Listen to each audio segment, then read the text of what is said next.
Hey everyone, this is episode 79 of Noodle Time.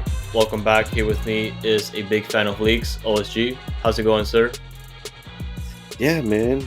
Blurry leaks is what we're getting right there. But yeah, what's going on, brother? Just chilling. Had a good Man City weekend, so got wins on both sides, men and women. So I'm happy this weekend, and we're one more weekend close. Well, shit, two more weekends closer to opening day. So we're almost there.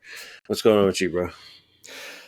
Well, for the most part, my weekend has been running on today specifically because there's a couple things going on. Obviously, there's a big Egg Bowl event going on today, but also Venezuela is playing for the final spot for Olympic qualifying for Common Bowl, and we have to win. We have to beat Paraguay, so we're currently uh, pretty nervous about that. And that game is also the same time as the Super Bowl itself, so it's gonna be insane. And of course, the AFCON final is going on right now. So as soon as we're done here, I'm gonna be catching up to back sports. So it's gonna be insane. But for this episode, we got a lot to talk about. Uh, Mostly Dynamo 2. But here to chat more about those things, gonna be Rudy Segura and Manny Olivares from Bayou City Soccer. How's it going, guys? Hey, what's up, man? Thanks for inviting us. No, yeah, thank you so much for joining. No, yeah, we've been hoping to get you guys in for a while now, and obviously you guys transitioning from Vox Media all the way to your independent platform for about a year now. It's been crazy. Like just watching it from the sidelines, just the whole process and the fact that you guys have to be by yourselves in a sense. It's insane, especially with all the hard work you guys have been doing for several years now. Yeah, no, for sure, man. It was I got into Dynamo Theory, I guess the last 2 years of it. And the box media thing in a way was kind of like a blessing in disguise. Since I got there, I had been pushing for us to do other stuff, deal with local, maybe whether it be like watch parties, this or that. But it was just something that box media is not super happy with at times because they're the ones paying the funds and all the good stuff. But no, this year it kind of flew by. uh we got the rug pull under ourselves about like a couple of weeks before. Actually, yeah, almost about a month before the season started in 2023. So it kind of worked out that we already had a good idea what we wanted to do. I was actually at a trade show for work, and within hours I was like, hey, do you guys like this logo? So it was, we already had it in our head kind of like what we wanted to do. And we did with, you're right, it's been a lot of hard work behind the scenes, but I think definitely just reaping a lot of the fruit right now, and we're hoping for it to continue as we get closer to all the major events happening in Houston. I'm sure people have noticed the evolution y'all been going through recently and the changes, so obviously y'all are working hard and doing things behind the scenes and keep it going. You just went live. So, and I'm sure y'all have other future plans. You're following Volt League, pretty much exclusively and keeping that up to date weekly. So yeah, it looks like you're evolving, and just the freedom is allowing y'all just to kind of, really blossom, like you said. So it's a blessing in disguise, and shout out to y'all for doing it, man. We're holding it down. Yeah, no, thanks. Yeah. And the Bold League itself, we always had the vision of doing more local soccer, but you know how it is, man. If you've been in the youth or coaching, there's just so much soccer in every city, and especially here in Houston. So it would be really unfair to just go and be like, oh, I'm just going to follow the Pearland Academy or Lake City Academy. So the Bold League being what it is, it just kind of worked perfectly for us to kind of show that love to not just that we cover the pro teams, but even the ones right there in the Sunday League, they're trying to become pros or have the aspirations to do so. Nice. Well, you got your partner Manny with you here today. What does he bring to the show? Nah, I'm just kidding, bro. Hey, what's going on, man? How you doing, brother?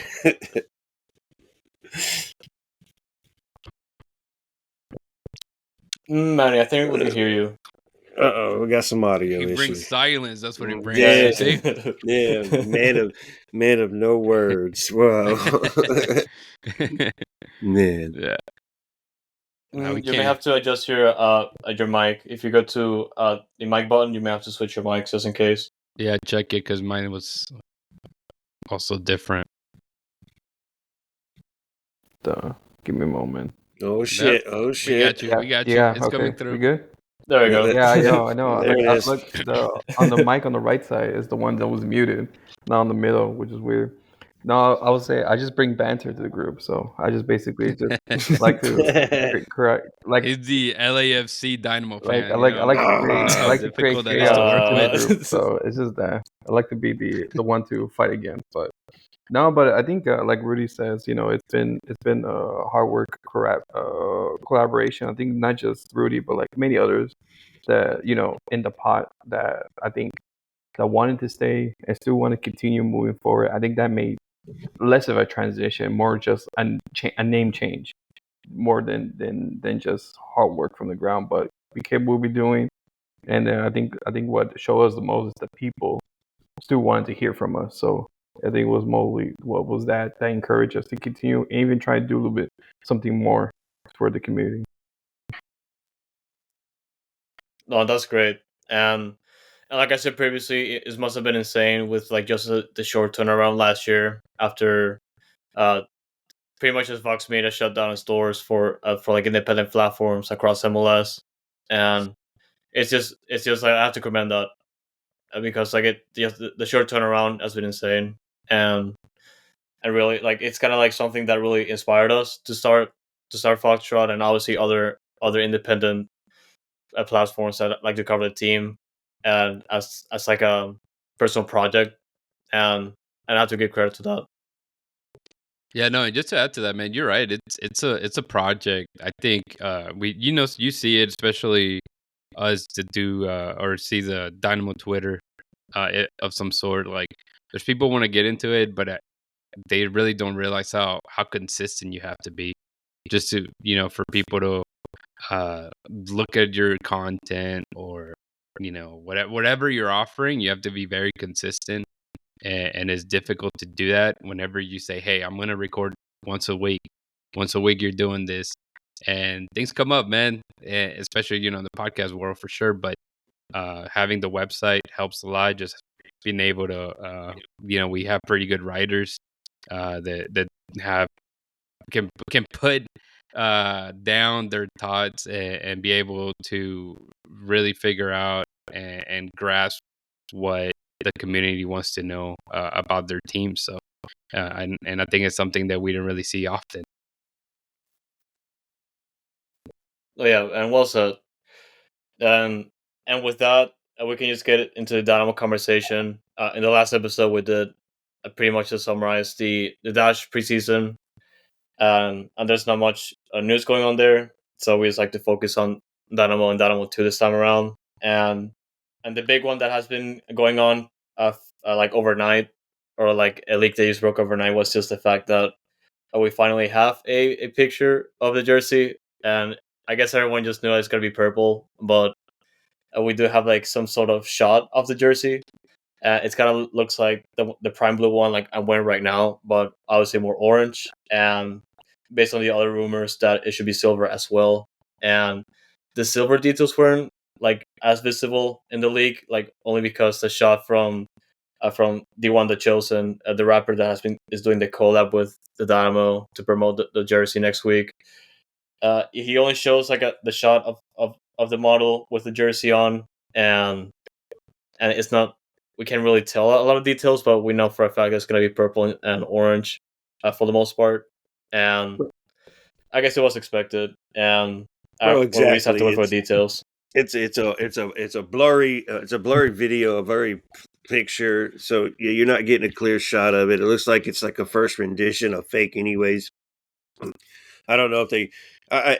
Who knows? But it's close enough. It's to the idea. But I'll be patient enough. I'm not gonna blow up and just go to speculation and be like, oh, that's plain. There's no design to it. Well, you can't tell, man, nothing. So relax. I'm gonna see it in person in 1 week. I'll see it in person in 1 week, and then have my opportunity to purchase it right there if I really do like it, and I expect to like it. So Hey, the leak was just a teaser. I think it was planned by the Dynamo. They told him post it. 3 minutes later, pull that shit down and get it off the internet. and it just started some speculation and some buildup because they're getting ready to sell that jersey. So here we go.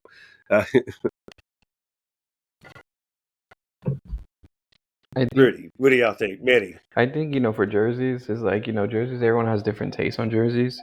Like, for instance, OSG was on the prime blue that Andres was having, but it's a good thing with jerseys is like people reactions is like some people will hate it, but grow to love it mid-season because either by performances or by the way the team plays in the jersey or just by the character of it.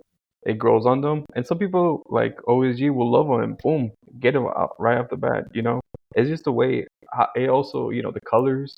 If you have certain colors, that will activate the players real quick. But I think, like you said, once you see it and feel it, I like feeling them. I think that's for me. Once I feel them, I'm like, okay, I'll get it. But I think it's just we have to see. It's only 1 week. It's not like next month.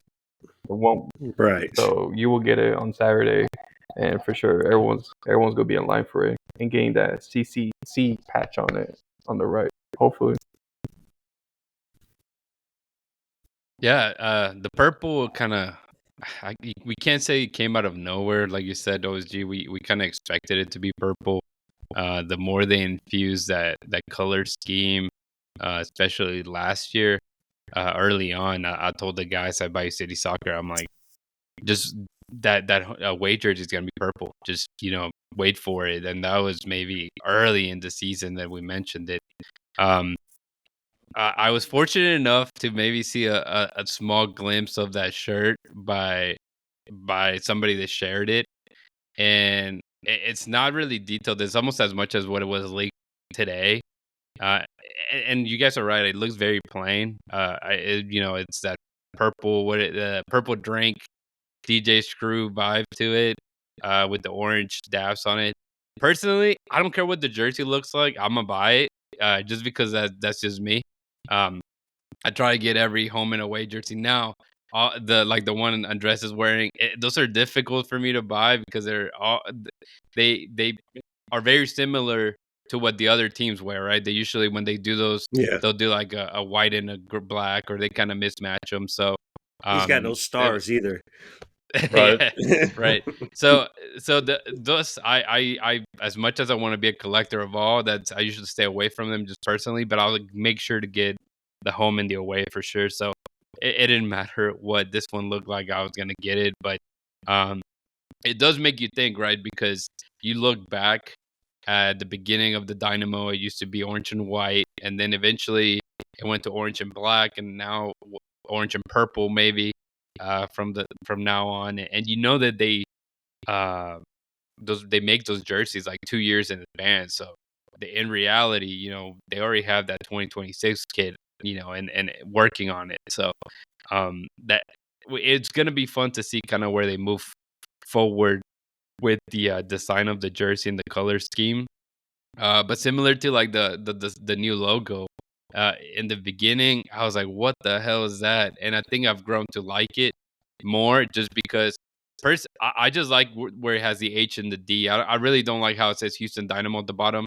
I just like it with the hexagon and the H and D. I think that's golden, for you to have a nice little label or logo on apparel. So no, I'm excited to see this new jersey, that I believe it should be out. You said Saturday, right? Is it Saturday that be? That's Saturday at the team event. Yeah. So yeah, it's gonna be a fun kit, and yeah, hopefully it has a little bit of a pattern and however they sell it, because how they go about it and explain what they pick for the shirt. So we'll see exactly what that is about, man. I'll be curious. So while we were on this topic, one of the fan questions came from Wayne Wise, who is everybody's friend and everybody knows him as Sir Scarf.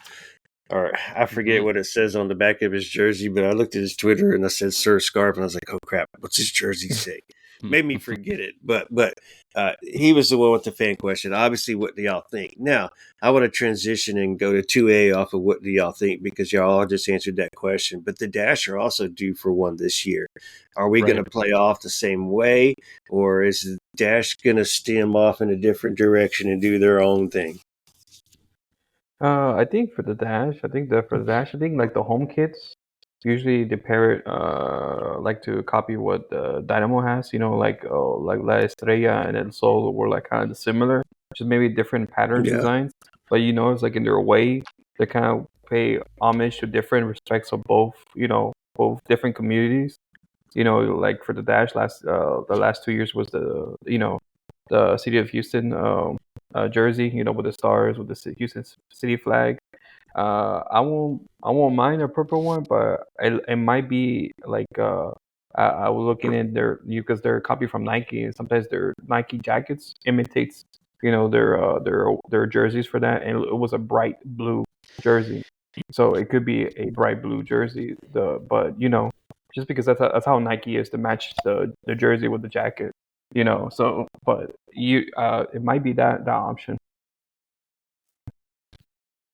And that's what I was thinking, honestly. I think they're gonna be sticking to Space City Blue, since that's been pretty much their call since the rebrand. Houston sticking with the silver, and Dash just sticking with the Space City Blue. And actually, one of the things that Rudy just mentioned that about when it comes to like jerseys and uh, the time frame when the team starts to working on that. I've noticed like for the past couple of years, sort of like since the rebrand started, that a bunch of them just wanted to like go back to the Space City Blue at some point, and I feel like it's gonna come back at some point, either as an anniversary kit or something similar. Because one of the things that they can do is probably bring out the old logo, kind of like what Orlando City's doing this year with like their next away kit, which is gonna have like their old USL logo, and they might just do something similar to that. Either just stick to the color and use the crest, or just stick to the color and just have the new crest. And it got me thinking, but I feel like for Dash they might just be sticking with the Space City Blue. Interesting. Okay, well, we can move on from the jersey topic. I think we spent a lot of time on that one, but I'm interested. I'm ready to get it on Saturday. You know, I'm with Rudy, though. Of course, I'll look at it and just make sure it flies off the charts like I expect it to, but we'll see. Yeah, and everything's getting more expensive, so Yeah. Shit. 190 with no customization. I'm like, yeah, no kidding. Yeah, and that's and not even pretty much it sucks for the people that aren't a season ticket holder, so it's gonna be bad for us. And yeah, with that we can get into the preseason talk. The Dynamo just finished preseason in Mexico, and most of the results have been like under wraps. We've been able to like get some of those results thanks to other sources that have like close connections to the camp there, but. We've only found out like a couple news as well, but I think OSG may have the scores because I don't have those with me. I think they're just like rumors though.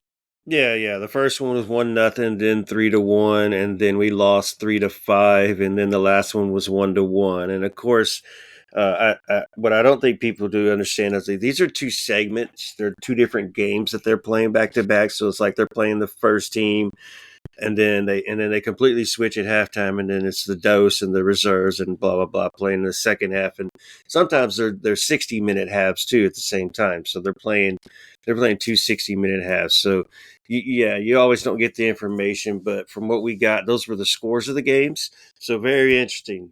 Sebas is back. Not back in Houston, or back to the team, right? Not back. Y'all don't jump at me and punch me through the screen for saying Sebas is back. But Sebas scored 4 goals in preseason. Sargent scored 1. Soto scored 1, and Diego Gonzalez scored 1, and I'm missing one other. Who was that? Who was that 7th one? Jeez, Ibrahim. Was it Aliyu with that last one. That's correct. Yeah, Aliyu with that last one. So that was your goal scorers for the preseason in Mexico, and we obviously didn't get a lot of insight from out of Mexico to tell you too much about what the team did. But Nothing terrible. No bad news came out of there. No great news came out of there. It just looked like we were able to play, and it seemed like we competed better than we did last year in Mexico, where I think we lost all the games in Mexico last year. So it was could have been but better. Better training out there. We did see a bunch of Instagram pictures from players, younger players, showing themselves out there with the team, and just saying, hey, they're having a good time. So it looks like it was a good time. I guess they're back. We got 2 more preseason games left before the season starts, and then we move on. But it was curious. Sebas comes straight back in and just goes tap in, tap in, tap in, tap in, and then he shows off a video of scoring a direct free kick in practice. So, what are we building up to here? the promotion team for the Dynamo are on one now. Yeah, I mean, someone's gotta do set takers now since Hector Herrera's not doing it for a while at the meantime. So someone has to step up. I would thought it would be Basi, but if he has if he can do it, good for him. Get confidence somewhere. I mean, he should be able to. He's a friggin' shooter, though. I mean, what do you think, Rudy? And both of you can go back to Manny too as well. What do y'all think about the preseason and from just a little bit of information that we were given? Anyways, what did y'all get out of it? You can go. I think preseason is preseason. Preseason is only for 2 things. Chemistry and fitness. Despite of results, results is not what it matters at the point. It's whose players can do a system, what players you can rely on, and what players are stepping up. That's basically what preseason is. It's for the first matches and official matches 9 days from now. With the CC, the CONCACAF Champions Cup, but MLS hasn't started within almost a week and a half. So, but that's pretty much preseason. But it looks like people are stepping up. People are getting formations. People having good interviews. Even Kenny Bundy was in charge of one preseason game. I believe, but it shows a lot of progression in the team. Mm-hmm. I think preseason, obviously, like Manny said, you take it with a grain of salt for sure, right? It's you have your team. You are hoping that they mash compared to last season. You don't have that many new players, right? 17 new players came in last season. This one is you lost a few, but you really haven't mixed in a ton of known talent other than the draft players and a couple academy players.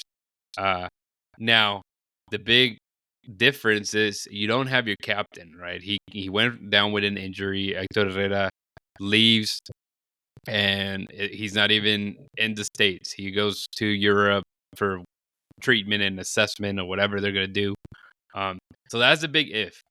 But it kind of works out in the way that, you are keeping Coco Carrasquilla at least till July at this point, right? No one put any bids. There's no takers. And he could, we've seen him play the same role with Panama as Hector Herrera plays with the Dynamo. So you would hope that he can come in and take over that central midfield position and go from there. Now, at the same time, from the little snippets that we saw from Mexico, it looked like a lot like Coco was still getting pushed out to the right. I know you guys probably saw that. It looked like he was the one fighting out in the wing and crossing it in. And then we saw Sebastian Kovalchik playing more in the central role, really where Basi should be, not behind that. So I think Ben Olsen early on, before they went to Mexico, and I think it was him or Pat Onstad mentioned and emphasized Brooklyn Reigns for him to be and take over that spot. So at this point, we don't know, but being that you do have a core, team, and again, we know there's nobody in the team that's going to produce what Hector Herrera produces. That's not even a question mark. But you hope to bandage it with a little bit, at least for the time being. Sadly, your first go around is going to be against St. Louis in a knockout stage. So you hope that you have enough to get, a result in St. Louis, and then you can bring him back home at Show Energy Stadium and make it past, because eventually you should have the held back from Hector Herrera, and that we haven't even mentioned anything about Nelson Quiñones too. So just injuries that they're going to be important early in the season for sure. Yeah. No, yeah. One of the things I am particularly excited about, we can definitely get to the Nelson Quiñones conversation a little bit later, but the one thing I'm particularly excited about is just the fact that Broken Brain is going to get more chances, or at least I think it's going to happen this year, particularly to last year. Obviously, last year, like, he was trying to get settled into the team, and I just listening to the feedback so far, I feel like at this point, or this early on, he's getting like more opportunities to like step up. And worst case scenario, he's still gonna see time with Dynamo too, obviously to get more playing time. But I feel like for this year in particular, because of the way the roster is structured, I feel like he can see more first team minutes for sure.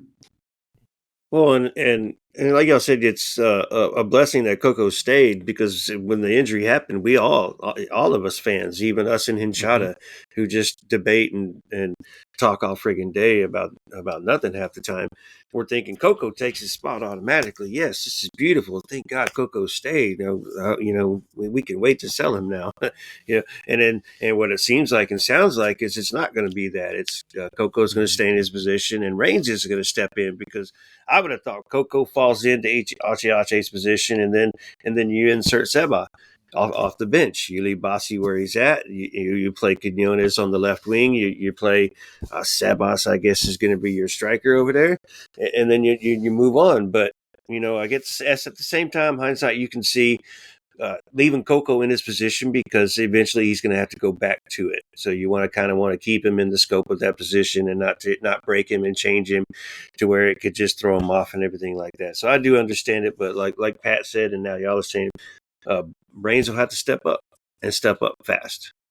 Now's the time. Yeah, and that's good that you point that out, because that makes you think, we haven't really heard of a timeline of Hector Herrera's, when he would be back playing with the team. But being that we are still seeing Coco out on wide, maybe they do expect him, earlier than we all kind of think. So maybe he loses a couple of games in March, maybe comes back in April. So yeah, there's no reason to shift Coco to the central, and then Hector Herrera comes in, and where do you put Coco at that point? If you can play him out wide. And let's just say his injury was 4 months. When we found out about it, 4 months was the end of January. 4 months would have put us into the end of May, so that he returns with a couple games prep before Leagues Cup starts. So at first, that's what we heard was the worst case scenario was 4 months, and then we started kind of hearing sooner than later. So hopefully, like you said, not too far into the season where he's missed too many games, but these guys will just step up and cover for him. Caicedo missing is also another big hurt, but I think it'll work out. We'll make up for it, and we'll move on, and he'll be back. No, yeah, and just sticking with the preseason talk, one of the worst kept secrets of the preseason is John Gregus, because we've already seen pictures of him before being announced, and we've already known from sources on Twitter that he was signing with Dynamo. John Gregus coming in as a free agent per se in MLS, because his option got declined in Minnesota. Houston picking him up, and you can definitely see why. Obviously, he comes in as another option to like have someone behind him, or just have him play right away because of his veteran status. But I'm definitely okay with this one, especially with considering the current situation we're having with the roster, and obviously the injuries we have in the midfield. But how are you guys feeling? Look, if he was chosen by Ben, I'm okay with it. The age worries me. He's a death piece. It's not like he's coming in to start and take up a position right away and hold that position long term, unless he's something special or something I just don't know. But yeah, so he's a death piece. So there's not too much to really talk about. So I just hope he can just be that role that he's going to be asked to be, and just stand out, and it may be one of those that we see him come in every game. I'm not sure yet. I'll have to see more of him yet. More of him myself. What do you guys think? I think Jan. I think it's a good piece at the moment. Offer something a little bit different than what we have. You could see his pass attempt pass completion. It's still a pretty high percentage chance, 87. So he knows how to move the ball. He knows how to get the ball from the midfield to the either to the forward, and because it's all progressive passing, it's not backwards passing. So it's something that we might still have him to keep the box shape that we had last season, to keep it going for this coming season. But I think what I like the most, he's a proven MLS player. He knows how the season goes. He knows how it goes. I think some people when take that as a don't take that as an account because it's something that, and of course if Ben season, because Ben knows this system, knows what top players can fit in this slot. So proven the injuries and everything, I think he will be a good signing, just for us, for even for a rotation player. I mean, he was brought in as a designated player for a reason, and whether he's still at that high level, really the answer is probably no. But he can play that number 8 role that Hector Herrera plays. So in a way, he definitely could be a plug and play. Now can he do it for 90 minutes? Probably not. Can he do it for 60? Maybe. But then again, you mentioned Caicedo not having Caicedo. He used to come in and be the closer for a game. So even if Greg Goose gave you 60, 70 minutes, then you can probably put a defender or a defending midfielder in there to kind of close out the game. But that's just not the case.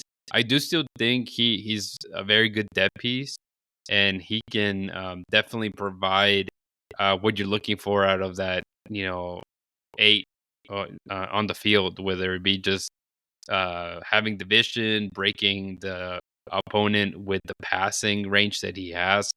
I think it's an interesting piece, and yeah, they did not did a really good job of hiding him with Tate Schmidt basically putting that picture up very early on that he was there. So gave it away pretty quickly, and we'll see, man. We'll see how informed he can be for the beginning of the season.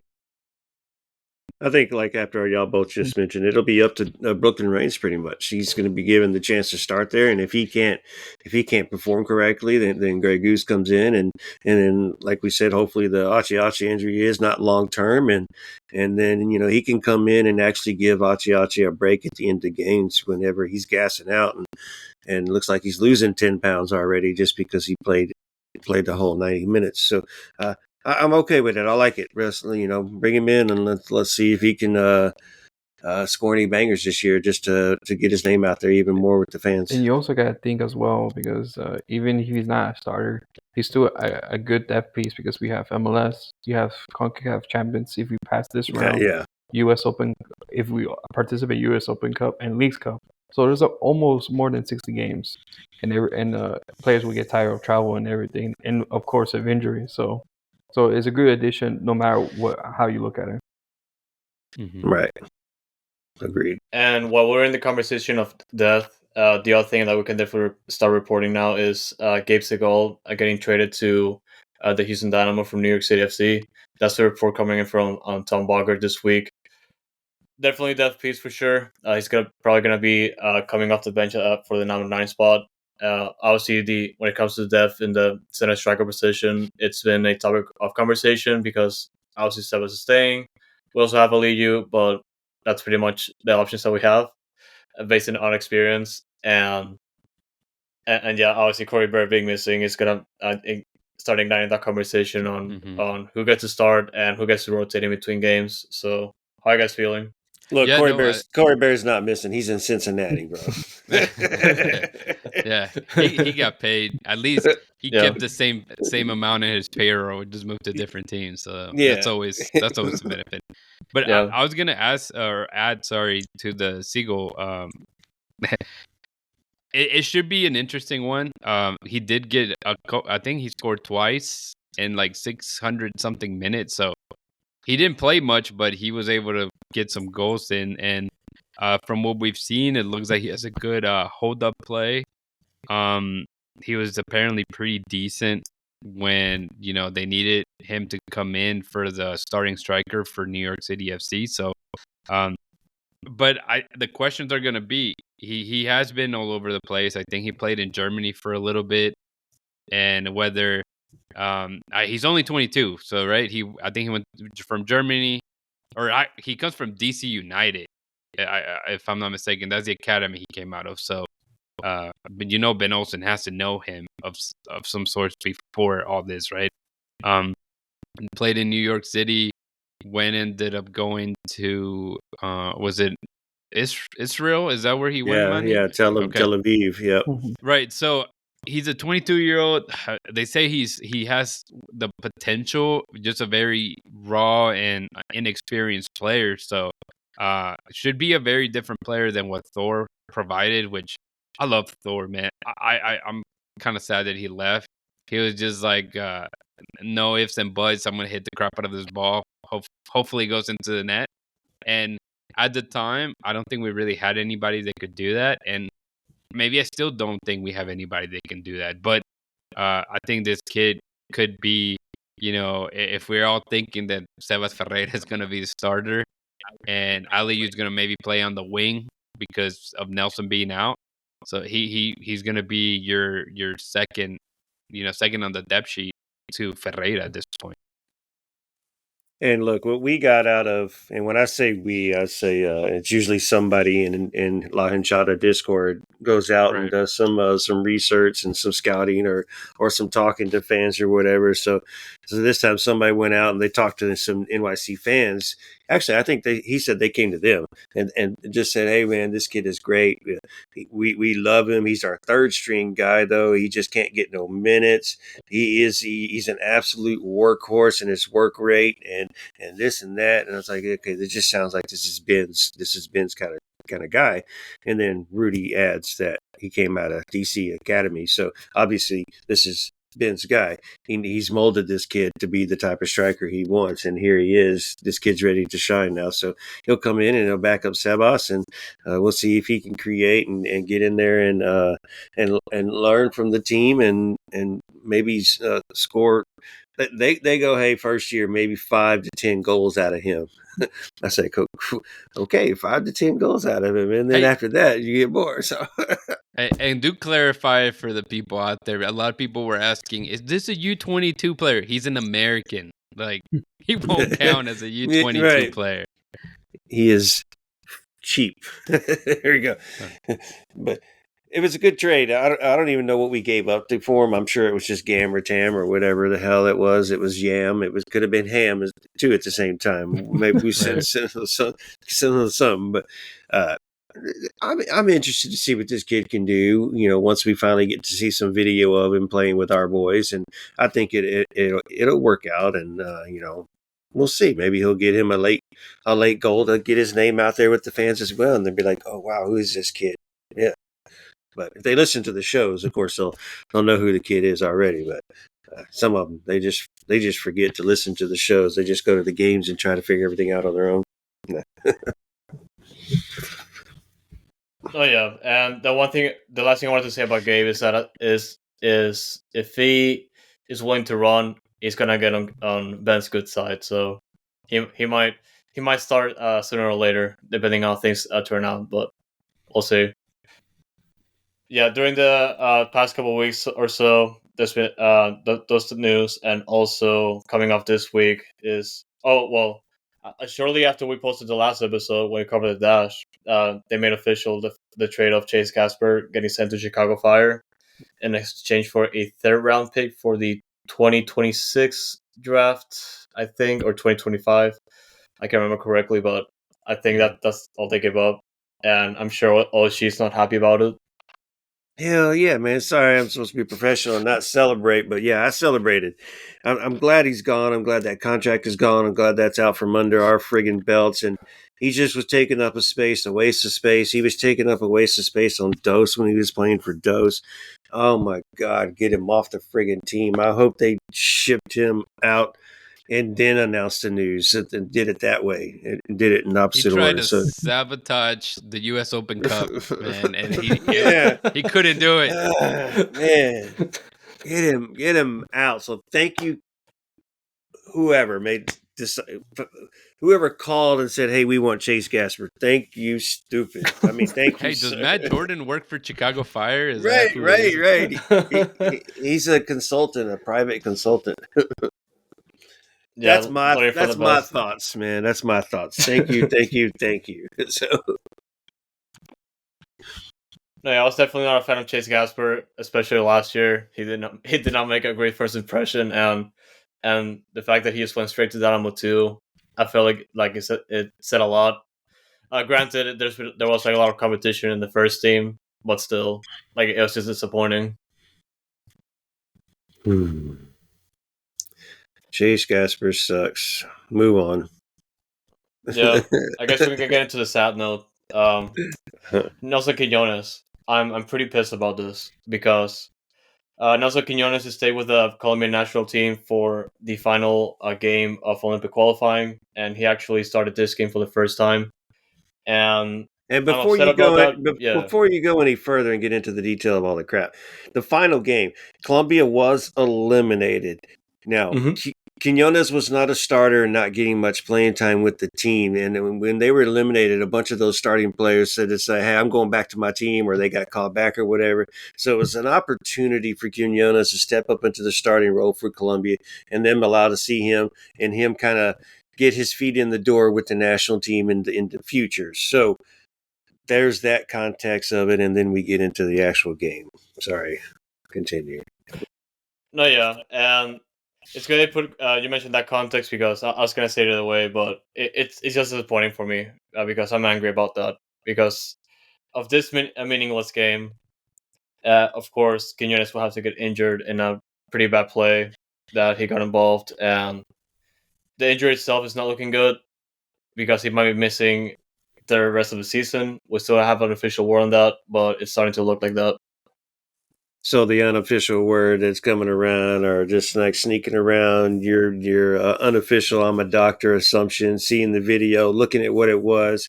This is going to be a 12-monther. It's going to take longer than this season. He's out for the friggin' season. Let's just go ahead and accept it.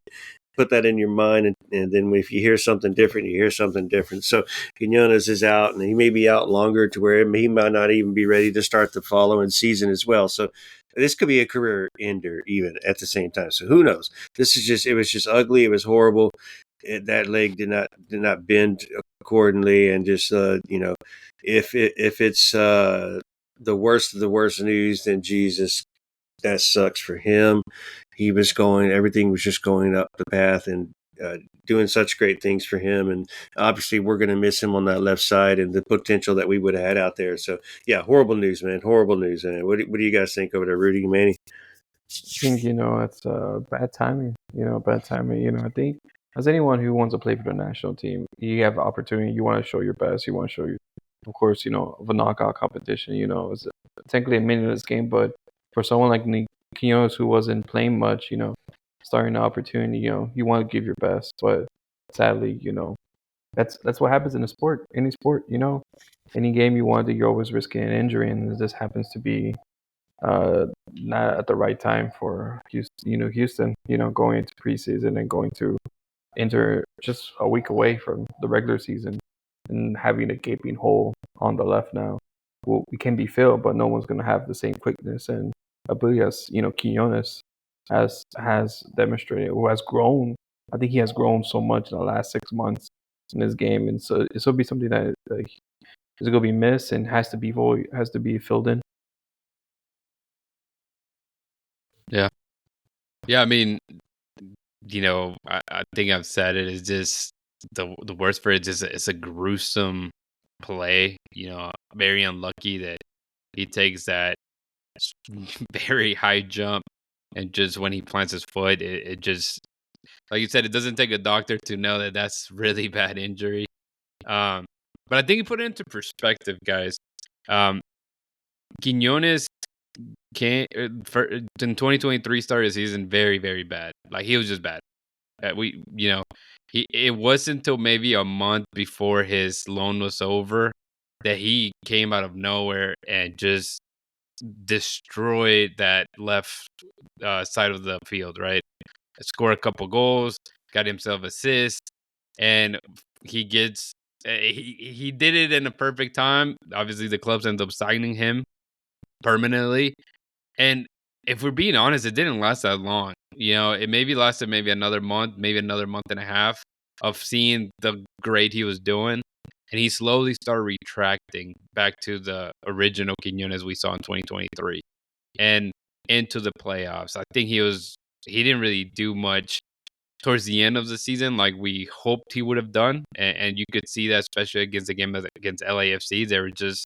He wasn't able to break apart the defenders and create anything out there.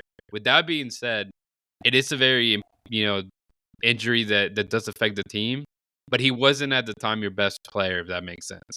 So it could have been more scary, right? If this is Quinones of like midsummer, Leagues Cup time, then you'll definitely be like, oh shit, like what we're gonna do, right? But being that he hasn't provided as much towards the end, and it is an injury that you guys mentioned he may be out for the year. I agree. I don't see why he wouldn't be out for a year, just precaution wise of how bad the injury was. If you don't want to make it a career-ending injury, and it's gonna be an interesting part of what we do, and obviously those rumors of like whether you bring Albert Elise back or this player that keep kind of filtering in. The timing was kind of iffy because at the time you didn't have the ability to make any movement. Not that you really do, but I believe that there is some rules that they're not registered yet for the season. So in extent, he could not. If it is a really bad injury, he maybe not even get registered as part of the team. So he would go into just a purely season-ending injury, which it ends up opening up a spot. Now, do you have enough cap space to bring somebody like Albert Ellis? Probably not, but they couldn't potentially, try to go for those high GAM or U23 player that we've been talking about, and that changes. It sucks because it's at the end of the day, it is two very important roles on your team, whether it be the Hector Herrera, who you bring in for him, or who you bring in now for Nelson Quinones. So it just makes it even more interesting. And I know Pat and Asher are probably working their ass off trying to solve the Rubik's Cube that has become. No, yeah, and I fully expect them to bring in like that depth piece to cover the wing, assuming that's gonna be like another 22 player. But yeah, it's gotta suck to be them right now. Well, and you said that, so we have one DP open, but we can only make that. We can only do a YDP because we had two U22s. So to go get a third U22, we can only get a YDP. But now with us losing a U22, we're back down to one U22. We can go get a full DP. So technically, we're allowed to get a full DP again. But like you said, cap. However, something might hinder and get out of the way. But at the same time, that injury might have opened the door to help us do a move like Albert Elise and get him back in here when it could have been something that was just that close to keeping us from signing him or bringing him back in here. But now, hey, Q's hurting out for the season. He's not going to be on the books and status wise. And just to add on the Albert Elise thing too, lately he's been playing as a striker, and what the Dynamo would need would be more of a winger. I mean, if we could have at least from 2018 back in the Dynamo, I mean, that would make an instant, basically a repeat of last year or even all the way to MLS Cup, in my perspective. But just knowing that he hasn't really played that as much, he's more of a central forward now. That's another thing you have to kind of think about, whether you're okay with him pushing for that if he doesn't want to play out on the wing anymore. Houston calls, he comes back home if it works out. He'll play his wing. He'll go back to striker. He'll do whatever they tell him to do. I'm guaranteed he'll come back home. The Panther wants to come home. They just need to figure it out pretty quick. But yeah, with that, that was pretty much the Dynamo news we had to recap that we missed from the past couple of weeks. We also got some developments from Dynamo 2 this week in particular. The main one being that the schedule was finally announced. And I think MLS that's the stupidest schedule ever. Yeah. Stupidest schedule ever. Is that just because the opponents, or what do you think? No, bro, the days, it's It's so like Oh yeah, the Sundays, so yeah. the Wednesdays, the Thursdays, Yeah. the so random. So I went and looked at it, and on the calendar, like I got to drive from Austin to Houston every weekend to go to these games. So I looked at the Houston schedule or the Dynamo schedule, and I looked at the Dash schedule, and I counted how many times I'm going down there to watch games, and it came down to 24 weekends I get to drive to Houston. And so then those schedule came out, and I looked at it, and then it all worked out. I can go to one friggin' game. that's crazy. One friggin' game. Yeah. One, bro. I'm like, what is this schedule is stupid. And the Sunday ones are like 7:30 is what some of them are. Yeah. So there's no way I'm getting back home that late and then going to work the next day. So yeah, I'm screwed with dose. I'm gonna have to watch it on TV every freaking game. So yeah, I hate the schedule. I'm mad. And I like going to dose. Yeah, me too. The experience is different for sure. I do like to see the young talent that the teams that's coming up, but I want to see like watching it on Apple TV, but at the same time I want to be like in the stadium watching the games to support them, and I know it makes it difficult, at least for the people that live outside of Houston, but thankfully we do have the game here in Austin, but that's about it, and Oh yeah, also a couple home games really, but yeah, that's game number 2 I get to go to because the other yeah. two against Austin are on a friggin' Thursday in Houston. So unless I take off from work, I'm not going to those either. Like Jesus Christ, bro. So I hate it, but whatever. It's D2. I'm glad they got their schedule, and we'll see how they do this season. I was very interesting because all the players that we have on that team now, and the potential we have on that team. But yeah, schedule sucks, bro. Schedule sucks. No, yeah, it's the 28 game schedule. The season starts for Dynamo 2 at home. They're facing Sporting KC2 on Sunday, March 17th, and that game's gonna be at 5 p.m. And like I said, if you guys ever have a chance to go, if you've never gone before, I highly recommend going. It's at Aviva Stadium, which is right next to Houston Sports Park. That's where they play. The Houston SaberCats play rugby, and it's an interesting stadium, especially how it looks like kind of like a high school one, but it has its own vibe. Yeah. Sorry, there goes my drink water timer. No, but Dynamo 2. I was gonna say there's actually now 2 Dynamo 2s on the the Oh MLS Next yeah, Pro, right? With Carolina Core taking Yeah. like Yep. half of the veterans that we saw. But yeah, it's gonna be interesting just because that main core is not gonna be there. It's gonna be a lot of new players. You hope that they push even more academy players in it. So I think we saw what Ashara is gonna be a part of Dynamo 2 now, which Mm-hmm. makes a lot of sense for him just because coming from back to back knee injuries and stuff like that as he tries to find a club. And then a couple, younger college players they're gonna join it like normal we normally see. But again, I hope that we can see. It is what it's supposed to be like a U23 to an extent. That's kind of like what it should Yeah. be, right? Yeah. That Dynamo 2 team. I want to see a lot of 17 and 18-year-old players, man, from the academy just get some time. We know we're gonna lose. Lampman's gonna go to college, I believe Georgetown in the fall. So we only see partial time of him and what happens with like Talon Maples. We don't know. So there's some players like the captain being Talon Maples. We don't know if he's gonna be back or not. At least I haven't seen anything that says that he's not, but I'm sure he's probably not gonna be there. Just from everybody else is kind of gone. But yeah, those games are fun. It is difficult to make it sometimes just because Sunday games in general are difficult. 5 o'clock was definitely easier than 7:30 p.m. now. So yeah, man, get just watch it on Google on Apple nowadays. Yeah, unfortunately, we don't have a choice. And before we talk about some of our players that are joined to the team and piqued our interest, there was one that left the team that had our interest in Isaiah LaFleur, who went to Philadelphia, got a first team contract.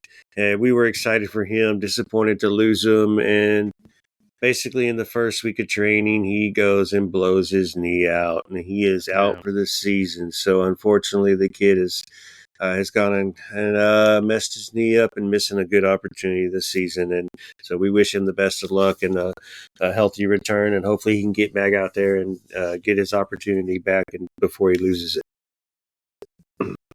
No, yeah, for Isaiah LaFleur, a player that I've been seeing a lot last year, it definitely sucks that we lost him to a different team. Obviously, he took like a different opportunity, and he took it. I was happy for him, but it just sucks that he's gonna be missing the rest of the season for that. And I hope he gets better very soon. And as also Rudy just mentioned, Achara, he got let go of the first team, but he's gonna be staying around with the second team. So that was interesting, and I guess more opportunities for him to prove himself, which is good. Well, And that was a pretty simple and logical choice right there. You're out 2 years yeah, in a row with back-to-back knee injuries. I don't even know if they're the same knee or just two different knees, whatever. But 2 years, no one in MLS was given an opportunity. Somebody outside might have. He may not want to have left. He's already here. He's been here, so he's like, Dose, fuck it, let's go. I'm not getting nothing else. This is my opportunity. I've been training here. I'm practicing here. I'm comfortable here. So let's go. So yeah, so Dose, and it makes sense, and he's got a lot of potential. He's a good left winger before he got hurt twice. So if he can find his energy and find his potential back again, then that's a big guy right there who could rise up pretty quick on the Dose market and then end up becoming a beneficial death beat for the Dynamo if he is the player he was once before. Yet to see, obviously, but good opportunity for him. I'm proud. I'm happy with this move, 100%.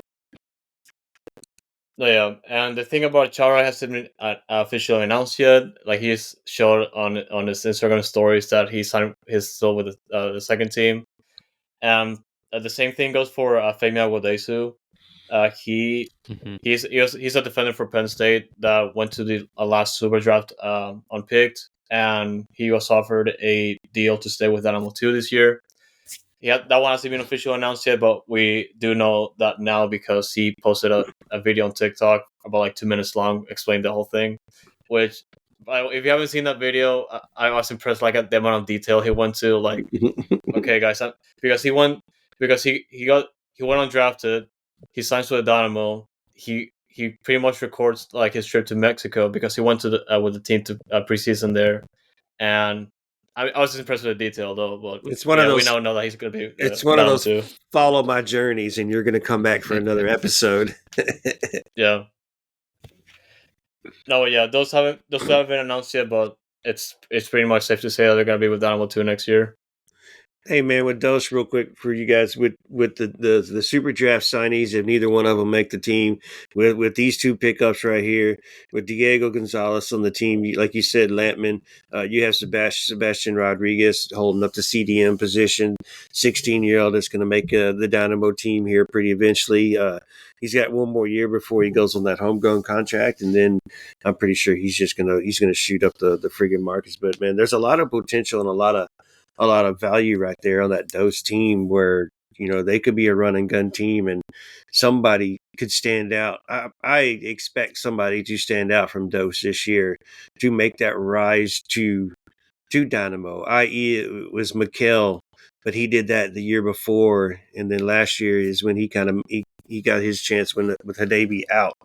But the year before that it was Beto Avila, but he didn't do nothing whenever he got to the first team, so he ruined his chance. So somebody's going to do it. I think there's going to be an opportunity. So we got a lot of potential there and a lot of hidden talent. So I'm hoping they can all, and I hope they all work out. I hope they all work out. And there's our depth problem solved. He has some starting positions, but yeah, curious to what y'all think as to what Dose is doing.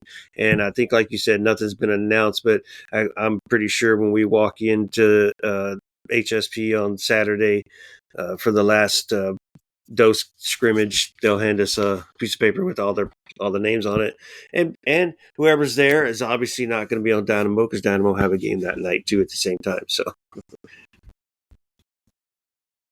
Yeah, so it's gonna be good. well, man, what do you guys think? I think Yeah. that Dose is it's a good, like you said, uh market for younger players to get the experience and everything. With it just shows a lot that maybe there is a shift in our academy with saying a lot of those older veterans or the ones that want to stay in the program, it could be a different change that uh, promoting from the academy to the Dose team.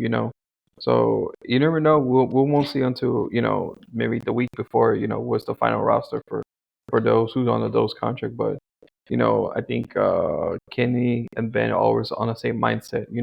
What players can we produce? What players can help the first team? And that's where they're more filtering out and seeing from there. And it has worked. With Mikel as the main prime example we have. You know, as a main starter for the team. And hopefully he's not just the only one. Maybe next year will be another one that will step up to play. Yeah, I think from what we've seen from the team that Kenny Bundy had the last 2 years, first year they were very successful, right? Probably one of the best teams in their league. Last year they struggled. They dropped a lot of points at home and barely made the playoffs.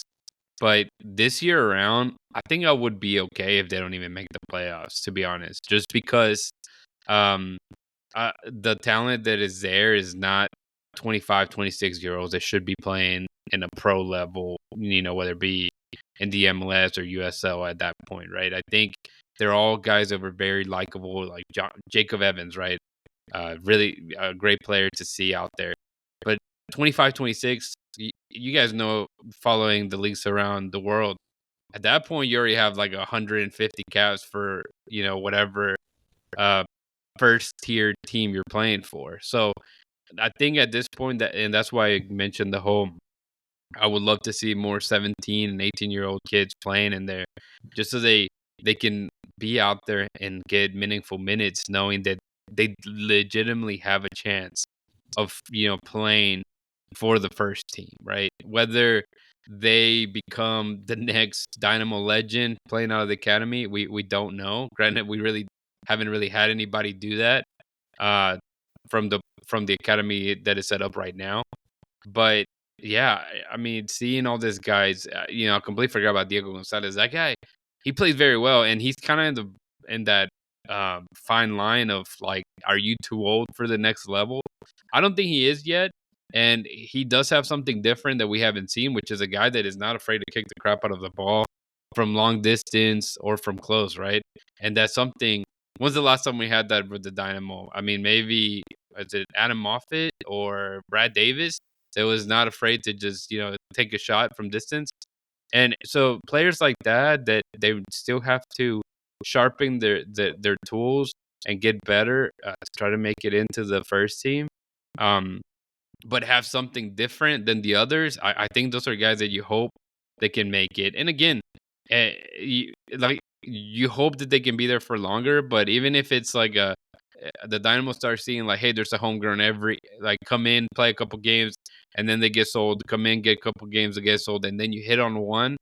I think that's really what we need to focus on. And it's sad to say, because you do, again, they're all human. You fall in love with them. They're great people to talk to and to see and stuff. But at the end of the day, you're also are hoping that the first team can get better and gets pushed to that next level of always, being a competitive team in every competition they play in. So that's kind of what I like about those, and I expect that, going forward.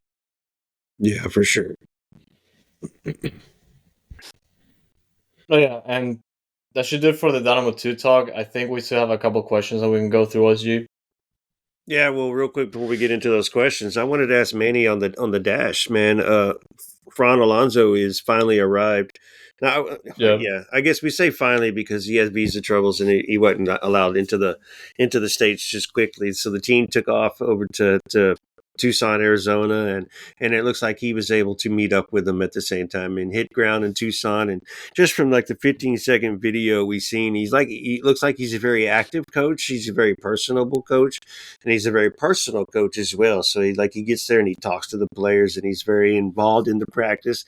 I even saw one little clip where he was out in the middle of the field, and they weren't doing small clips of training. They were doing big trips, and he was out on the field just running with the team out there, chasing the ball around, talking to the girls, and like I kind of felt like he was coaching youth. Is to me is the way I got the vibe off that video. But I'm liking the vibes that I'm seeing from just those little 15 seconds and just from him talking from those clips, and can't wait till they introduce him and just get to meet him and see who he is and get his vibe with the team and what his expectations are. But I'm liking. I like the hire just from the review of his resume, and now I kind of like his personality just from the 15-second clip. So first impression was an okay impression. So I'm looking forward to it, and I'm hoping he can turn this team around and get us back onto that attacking side. But I wanted Manny's thoughts while we have our Dash Consigliere over here. I think with Fran, it's with his system, his play up is gonna be a really aggressive side, either counterattacking and pushing forward in the forward line. Going his traditional 4-3-4-3 formation. So, Yeah. but it's gonna be interesting, because he has less than a month to implement his system and see what players he can use, what players he can add on. What's real concerned as I noticed right now is the defense. The defense is lower on the or lower end because of one or two injuries away to have completely zero defense. But other than that, I think he has enough good players to mold and to have a good different season than what we had last year. But but it's gonna be more competitive now. Now other teams are gaining more players. You have Bay City buying a player from Barcelona, so it's gonna be real tricky. NWSL is a league that everyone's competitive. Anyone can be anyone. Like MLS, but they're just fine margins now. So, but it's gonna be real good. It's gonna be real interesting. I do expect France to make an impact. That's good to hear, man. And I'm curious as to what he's going to do and where he's going to take this team because the roster hasn't changed too much from last season. There's been more departures than there has arrivals. Besides the draft, it looks like we're going to build off of last year's draft and this year's draft for depth and some pieces, and maybe even one of them, Sophie Hurst, maybe getting to actually start. But like you said, he's got to get in there and get his eyes on the team. I'm sure he's been watching video while he's been stuck across the sea waiting to come over. So he'll get his idea, and I'm very interested. I'm loving that it's an attacking style 3-back. I know we can trust our defenders back there. They've proven how they can play defense last year, and Jane Campbell can play keeper and just be the best. She's getting her another shot at the U.S. camp again, so shout out to her. So, man, if we could just get our find our net and get our attacking shoes on, the Dash could be a dangerous team and actually compete. And you see how much parity, like you said, is in the league.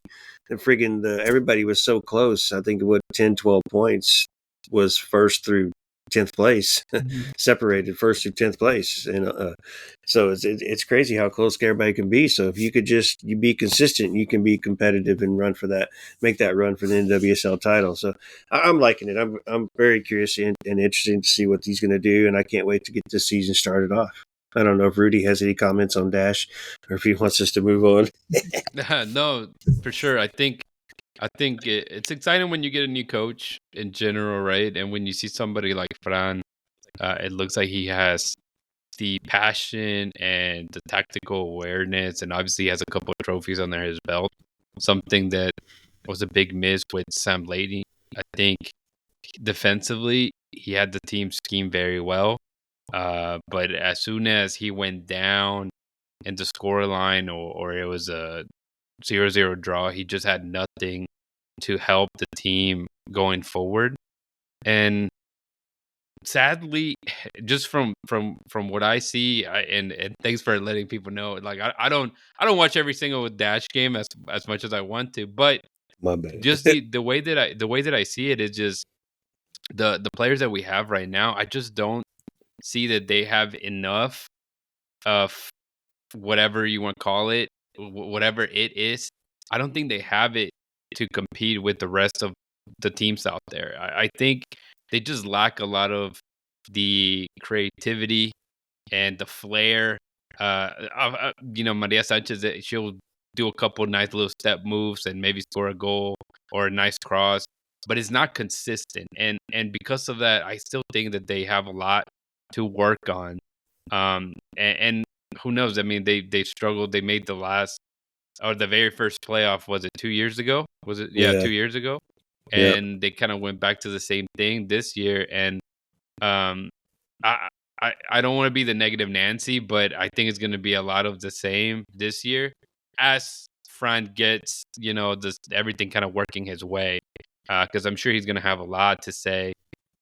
We've seen a lot of the assistants, the other staff. They're going to have to transition to just changing the brand of what Fran wants, and you hope that it's like Juan Amaros, that he can kind of flip it pretty quickly. But just again, from the talents point on the attacking side, I just don't see that happening quickly. Yeah, so we'll see kind of how that goes. Definitely rooting for the Dash to make the playoffs, but I just find it. I hope they prove me wrong, but I find it very difficult for it to happen. I think midfield's my biggest question for the Dash and how he's going to run that midfield, because I think up top it's going to, right now, if you're looking at it, it's Maria, Deanna, and Alozi up top. And then, so what do you do in the middle is what my question. Obviously, you have Sophie Schmidt right there. And then what? Andres Alves, do you bring in Hurst? I don't know what he's going to do, because, like you said, it's a 3-4-3. So it's a little different type of a style that he's playing. Yeah, and you running. probably get Hurst to get more minutes. I mean, she did good last year. Same thing with Desano. Like they showed a little bit now. The pro level and the college is a big jump, so you hope that they got the hang of it. And obviously, the other player outside on the wing that would play was Ryan Garrett, and she's going to be out for the rest of the season, at least, till her baby is born, and see if she can make a comeback. But it just, I think, like I said, there's a lot of question marks just because, in theory, the talent should be there. You have some very good Mexican national team players, but if we're being honest, the Mexican national team is not that good. So, that, and so there's the steps. Whenever I was talking to Cesar Procel the other day, and I was telling him how, same thing, kind of like my thoughts on the Dash. It's like, but they're good. They have a lot of international. Well, that's in general, right? Every team has a lot of international players. But I was like, well, when you wonder the U.S. women that are usually out there just, taking care of business in general. So that's kind of like the difference between the men's game and the women's game that I guess a lot of people don't think about, right? That there's some specific nations that are very talented. And again, when you see it in paper and you see Maria Sanchez and Diana Ordonez, there's a lot for potential, but can they do it? We're yet to see. We're yet to see for sure. Bring it on, DTFO. Let's go. All right, Fox, you said let's get into some questions. Okay. So I do have a couple questions, and y'all don't have to be too elaborate on these. You can, answer them just quick and just pretty brief. And it's not very many. I just wanted to kind of get y'all's thoughts. A couple of them, Fox, we've talked about it on the show, but, I'd still like to, hear Fox's answers as well. But, let's just start with the one fan question that came from Alberto, and this is off of Twitter. And real quick, can we compete in the Champions Cup with the roster we have right now? And he's like, I know we're expecting more offensive signings, especially on the wing positions. But right now, what can we realistically expect? So, agree with the current roster and not expecting anything to come in. Is it sufficient? Anybody? Honestly, I don't think it is. Like the way we're at right now, and assuming that we make a good run with the other competitions, I don't think it's enough. But then again, it's pretty much what the pieces that we have available as of right now, and I'm sure there's gonna be like pieces added over time.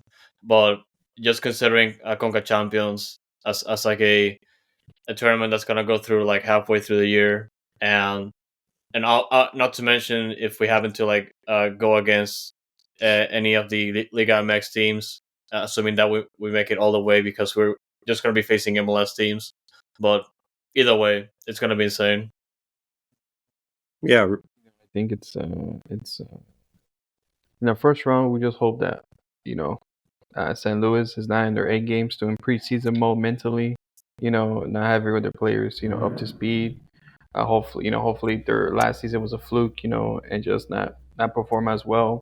But then you have Columbus, then you have all the other teams. So especially our side of the bracket, we're Dynamos. It's pretty much a lot of heavy hitters, and that's what you expect. It's can we?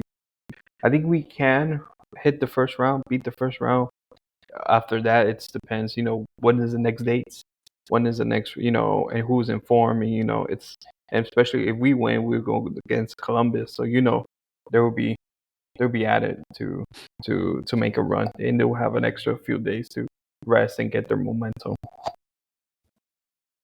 Or we'll be lucky to make it through that. The Western Conference champions, the MLS champions, the Liga MX champions from whatever division they want to call that. That's crazy. 3 in a row. Yeah, and like Andres mentions, right? Like, so the first round is in February. Second round, you have it in March. Then I believe it's April for the quarterfinals, late April for the semis, and then the final being sometime in June. So there's like a lot of steps, and you can definitely get stronger health-wise, at least for the club. But it's just that very first one. Can you beat St. Louis? I think, being that everybody's coming from preseason, the answer is yes, right? Anybody's beatable there. And then you go against Columbus, likely, right? I mean, we keep giving it to Columbus, but that's what we're all thinking. And then probably going against Tigres. I think if you're able to beat St. Louis, beat Columbus, then Tigres is gonna kick you out. That's like the train thought, right? Because it's been like that every time the Dynamo have played them. But then just going back all the way to the St. Louis match, just the setup, the games are awful, right? Because you go and play over there in St. Louis, which is going to be a packed stadium for the first leg, and then you come back to a 9:30 p.m. game in Houston. Hell, did they just not want Houston to even go to that game? Like, it's gonna be crickets. I mean, we've seen them play in important games, and a lot of people don't show up. So making it a 9:30 game on was a very meaningful game, right? I don't see, or I don't think there's going to be a lot of, 5,000 people is probably going to be a lot at a Tuesday night, 9:30 o'clock game. It's going to be difficult, and so the way that I'm looking at it is, saying you're playing in St. Louis again at home. If the Dynamo can get a result there, that'd be great. Now, if the Dynamo end up losing a couple goes down, then that's probably it. If we're being honest, again, because in games like that, you really need your crown behind the team. And if you don't have that, it's going to be very difficult.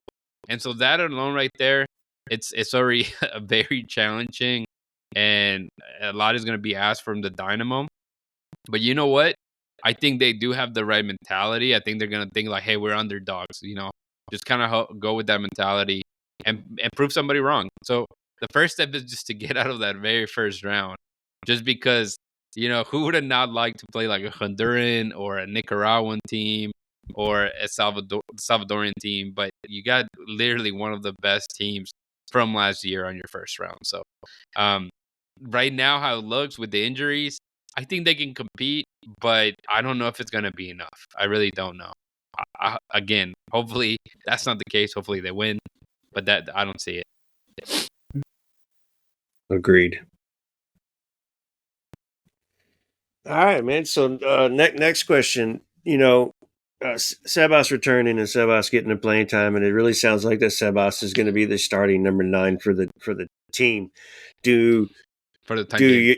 For the time, all right, time being, I was gonna say, do you feel like, all right? So let's start with you, Rudy. Do you feel like he's going to fit in, step in, and do his job correctly? I think he should be hungry to be back. I think he came in played with a 2022 team that was just awful, and he did the bare minimum and still got over 10 goals, right? And then he probably was overconfident. He's like, I know what this is all about. 17 new players came in, and Sebas just went fat hardened on us and just decided not to be fit for the season, and he took a major step back. He couldn't find himself back in the scheme of things, right? And he probably was pissed off. I'm sure he acted, we all see it as like, oh, he wasn't a diva, oh, he's a great professional. I'm sure he was a big diva out there, in the training grounds. So he saw an opportunity to go to Brazil. He probably thought, man, I'm going to prove them wrong and I'm going to score 20 goals. Guy came back with a goose egg, right? So a very humbling experience when you go from those big high point to low point. And from the little we've seen, the guy's running. He looks very like playing very intense level. And so I hope for the time being, when the first match against St. Louis, he is your starter. Now, can he continue to do that?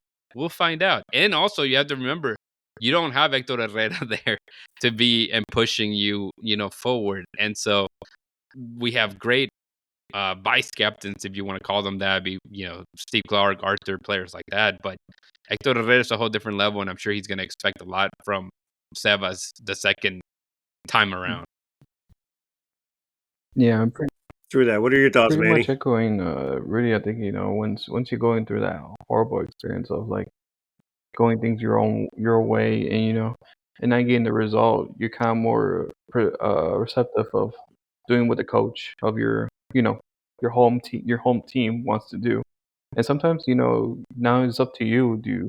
Now you're basically your career's on the line right now. Now you have to do what the coach says. Now you have to do what the team has to put for you. And it looks like preseason, his attitude and everything looks like a whole different man. I don't mind giving him a shot. Just because we pay him the money, so he has to show up to do something. But if he has the correct attitude, not just right now, but throughout the whole season, I think that's something to look forward to. But right now, he's the only piece we have, so we kind of have to rely on him as a main focal piece at the moment. Yeah, and just to finish that off real fast, Andres, is the fact that if we're all rooting for the Dynamo, then we're all rooting for Sebastian, right, to get it right. I think, if we go back to the predictions, if we probably everybody that covers the Dynamo we had him as a 20-goal scorer, and we were all very disappointed on that for sure, man. Yeah. So we're probably gonna put another $100 that he gets another 20 goals or something like that on it. No, yeah, and at the end of the day, we're well rooting for him. And obviously, the Dynamo are just in Seba's propaganda mode because they have to hype him up. And not to say they're wrong doing that, because they have to promote all the players, but Sebas in particular. And he's pretty much our goal scorer. We have to resort to the start of the season. And I feel like for this year in particular, for him, this is the year that he has to be like, okay, this is going to be my last chance, because I doubt I'm going to be a starter if I don't prove myself. And he's got to score now. Yep. All right, and I'll start with you on this one, Fox, for this next question. I got two left. So this is going to be a Aliyu rise or shine season. He's either going to enjoy his break and come back into this season and be ready to go and score some goals, or he's just going to struggle like he did last year.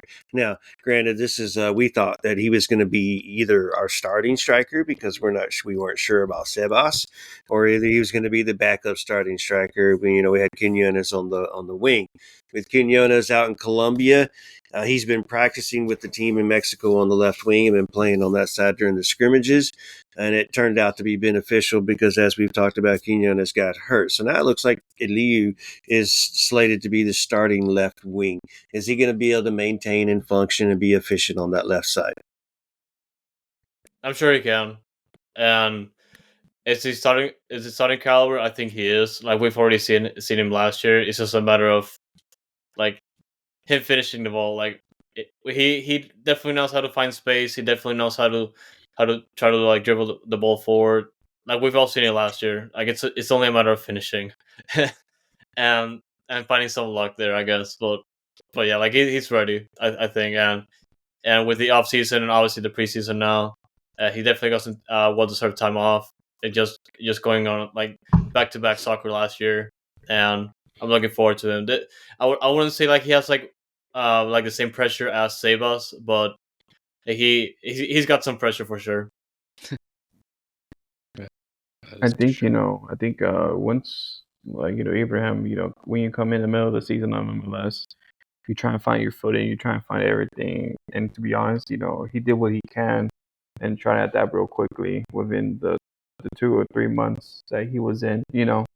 But I think having a whole preseason, a whole way to just acclimate and everything, sometimes that's beneficial to players to get you know better on in their starting positions. So I do believe he will perform more, maybe as we expected him to do when he first came into this season. Mhm. Yeah, I mean, I hope that he becomes an assist assassin at that point. He has the speed to create a lot of danger on the wing, and you talk about it being unlucky. Dude, just finish the ball. You're 6 inches away. Just Yeah. put that in. Again, that's something that if the ball was 6 inches away from goal and Thor was in front of it, you knew where that was going, right?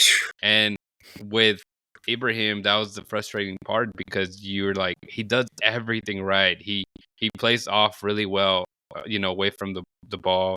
He opens up in space very well. He has the speed, the agility, uh, the vision even at times. But whenever it came to clinical finishing, it just wasn't there. And you hope that maybe he just took time to get out of bed every day with his the good foot and just practiced it, man, daily, right? It's like, dude, it's right there. Just tap it in, man. Get yourself a couple goals. And I think that's the frustrating part from us that cover the team for the fans. It's just like, this guy's not good. And you look at it again as a whole and you're like, it's not that he's not good. He is good. He does everything really well. But just as a striker, what you're supposed to do and what they pay you for is to score the goals. And that just wasn't happening. Now, if his new roles to play on the wing, then it should be fun because, again, he does everything well. And he's not shooting it towards the goal, man. Just find somebody and the same kid as you and see if they can put it in. So it's going to be interesting to see kind of the dynamics of him. But no matter what, I think from what we expect, he's going to get a lot of playing time. Something that obviously he kind of was trying to get in the team, like Manny mentioned, just trying to get his foot in the door in the MLS. All right, sounds good. And final question, Manny. Let's start with you, and then work down Rudy to Andres. So, with the U22 now available, with Quinones supposedly being hurt now for the season. Of course, it has not been announced, or is it official yet? And with that happening, it also clearing up the DP status. We can use the DP status in any way we want right now. Is Pat cooking before the season starts, or is this something where fans need to, which I've been trying to say, fans just need to be friggin' patient. Mm-hmm. We'll see in the summer. We'll most likely get our DP signed during the summer when Pat can figure out the cap, the books, just blah, blah, blah, this and that, So what are y'all thoughts on I that? think Pat needs always to be cooking 24/7. There's no off break for him. This always has to be. He always has to look for a deal, no matter the situation. When new circumstances come up, like release, then he starts messing, the numbers and see like, okay, who can be available, who we can purchase under the new circumstances we have. Right now he's trying to find things that we have right now, the cap, the available we have. That's what we. But when if this actually comes up, a season long injury, and have that, he will find a player that Ben will use in the system and will be beneficial for the team. But he's always scouting. He's always looking down. I bet he has a list. Yeah, I bet he has a list of like, okay, checking it Checking it twice, man. twice. Checking it 50 times, man. If I was him, I'll check it every hour. But you never know what's the circumstances and the opportunity. Who wants to come? You want a player, who wants to come and wants to play for the team. So it's always Yeah. find it's hard to find the perfect player at the right time. It's just how circumstances are. You're not just there to fill a spot. You want someone who wants to produce and wants to give their 100%. Yeah, I think that if we are here to trust the process, and I think Ben Olsen has showed us that we should trust him. He's doing the right things for the club. we should pump the brakes a little bit of asking for a player right off the bat because, first of all, the transfer window doesn't close till like April, so there's still time, guys. The preseason is the preseason for a reason. Yeah, you're gonna lose players. There's gonna be injuries, but he has the opportunity to see exactly what his team needs. Right? That's really what happened last year with Sevas getting some minutes, and then loaning him out type of thing. So it's always going to be play in motion when it comes to the coaches. And again, if he really sees that he needs somebody that needs to be completely different from what he has in the roster right now, then that's when they'll pull the trigger on a player.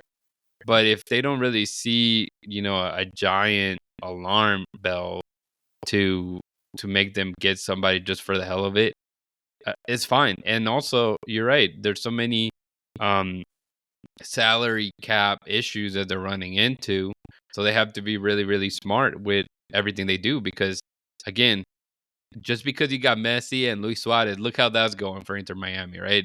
Preseason and all, you shouldn't get smacked 6-0 just for the hell of it, right? So I think that's kind of the approach that it should be. It should be kind of just wait, man. There's time. Don't rush it. There's no point in just getting somebody just because of hell of it. So figure out somebody that's actually going to come in and can come in and fit the system that you have in place. No, yeah, and just to come off like Rudy's point, I think us some of the fans just think that like spending money like in FIFA career mode is gonna get you that player that's gonna score you the 30 goals per season, and it's not easy because you can definitely spend a player.